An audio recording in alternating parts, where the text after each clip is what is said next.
ಹಲವಾರು ಜಾಗೃತಿ ಕಾರ್ಯಕ್ರಮಗಳನ್ನ ಹಮ್ಮಿಕೊಳ್ತಾ ಇದ್ದೀವಿ.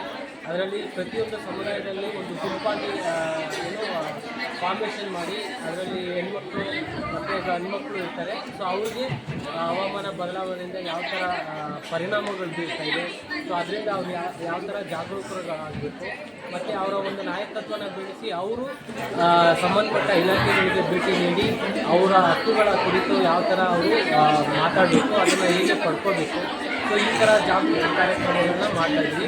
ಜೊತೆಗೆ ನಮ್ಮದು ಹೆಲ್ಪ್ಲೈನ್ ನಂಬರ್ ಇದೆ. ಸೊ ಏನಾದರೂ ಸಮಸ್ಯೆಗಳಾದರೆ ಆ ಹೆಲ್ಪ್ಲೈನ್ಗೆ ಫೋನ್ ಮಾಡಿದ್ರೆ ನಮ್ಮದೇ ಆದಂಥ ತಂಡ ಅದನ್ನು ಎಸ್ಕಲೇಟ್ ಮಾಡುತ್ತೆ. ಸೊ ಅವ್ರಿಗೆ ಬೇಕಾಗಿರುವಂಥ ಸಮಸ್ಯೆಗೆ ಪರಿಹಾರನ ಒದಗಿಸೋದ್ರಲ್ಲಿ ಬೇರೆ ಬೇರೆ ಇಲಾಖೆ ಜೊತೆ ನಾವು ವರ್ಕ್ ಮಾಡ್ತಾ ಇದ್ದೀವಿ.